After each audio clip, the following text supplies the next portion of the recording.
हमने एक मौजू पे बात की थी कि क्या तलाक याफ्ता से शादी हो सकती है। उस पर बेशुमार लोगों ने कहा कि आप अपनी राय पेश करें, आप अपनी राय पेश करें, आप अपनी राय पेश करें, आप किताब मुक़द्दस से बताएं।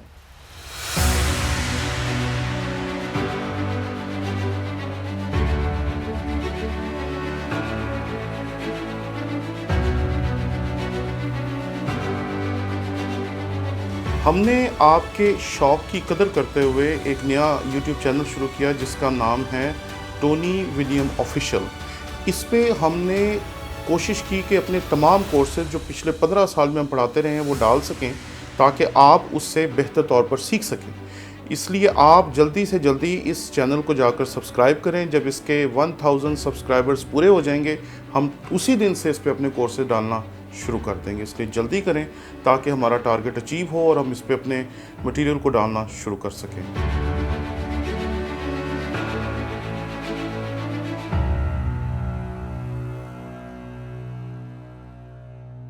मसीह यीशु के अज़ीम और जलील नाम में आपकी सलामती हो। मेरा नाम पादरी प्रोफेसर टोनी विलियम है।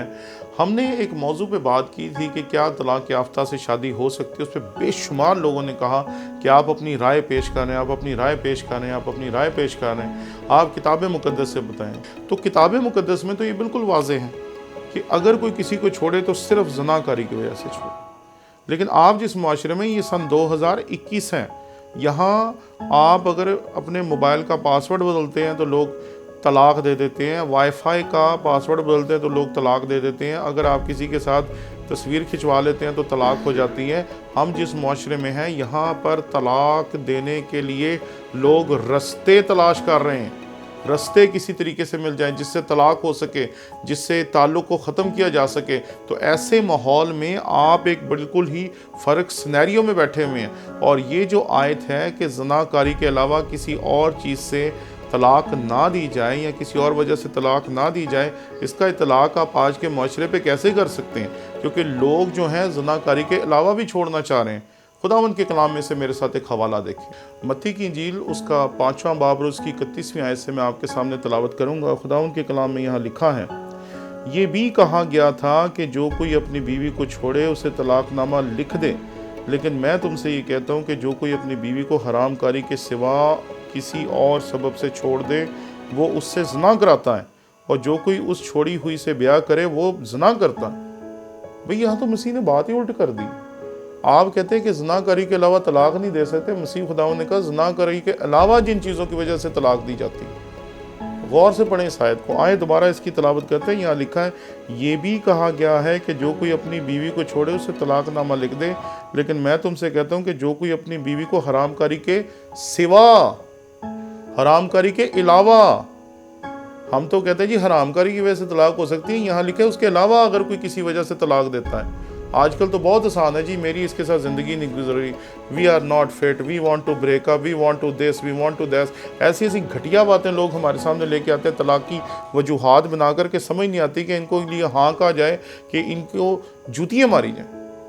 इसलिए याद रखें कि मैं जो कुछ भी खुदावंद के कलाम में से आपके सामने खिदमत में पेश करने की कोशिश करता हूँ वो खुदावंद के कलाम के मुताबिक होता है, उसके मुतज़ाद नहीं होता।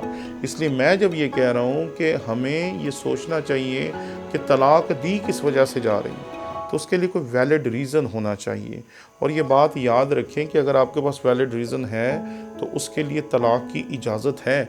लेकिन तलाक याफ्ता से जो निकाह करना है उसके लिए पहले आपको वजह तलाश करनी पड़ेगी कि अगर कोई ज़नाकारी की वजह से तलाक याफ्ता है तो बात फ़र्क है।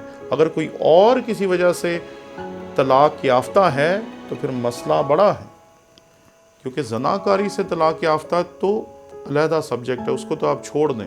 लेकिन जो दूसरे सब्जेक्ट्स हैं उसकी तरफ आएँ।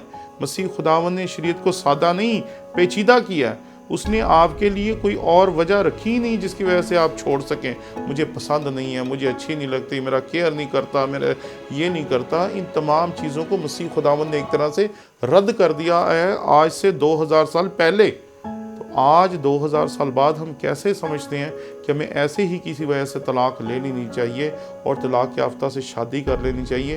ये बात याद रखें। मैंने बड़े दिल के साथ और बड़े दुख के साथ आपके सामने दरख्वास्त की थी कि अगर कोई ऐसा काम हो चुका है तो अब उसे रिवर्स नहीं करवाना चाहिए, क्योंकि अगर आप अब किसी को रिवर्स करेंगे तो उससे बहुत सारी ज़िंदगियाँ डिस्टर्ब हो जाएंगी।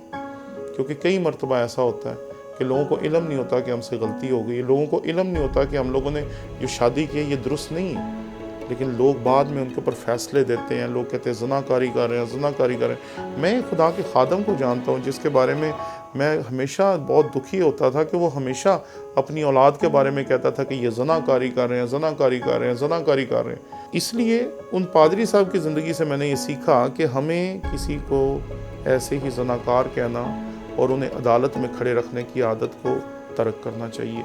इसलिए ये बात याद रखें कि मसीह खुदावंद का ज़नाकारी तो एक असूल है जो पहले से पास किया गया, लेकिन उसके अलावा अगर कोई किसी वजह से तलाक देता है तो वो ज़नाकारी करवाता है। तो आप सोच लें कि तलाक की वजह वैलिड होनी चाहिए, और आप अपने चर्च से पूछें, आपके चर्च के पास असूल मौजूद है, कानून में रियायत मौजूद है, और अगर आपकी बात वैलिड है तो तलाक हो भी सकती है और दोबारा शादी भी हो सकती है, लेकिन उसके लिए वैलिड रीज़न होना चाहिए। लाइक डिसलाइक वाली गेम जो आजकल चली है, इससे बढ़कर कोई बात होनी चाहिए। शुक्रिया।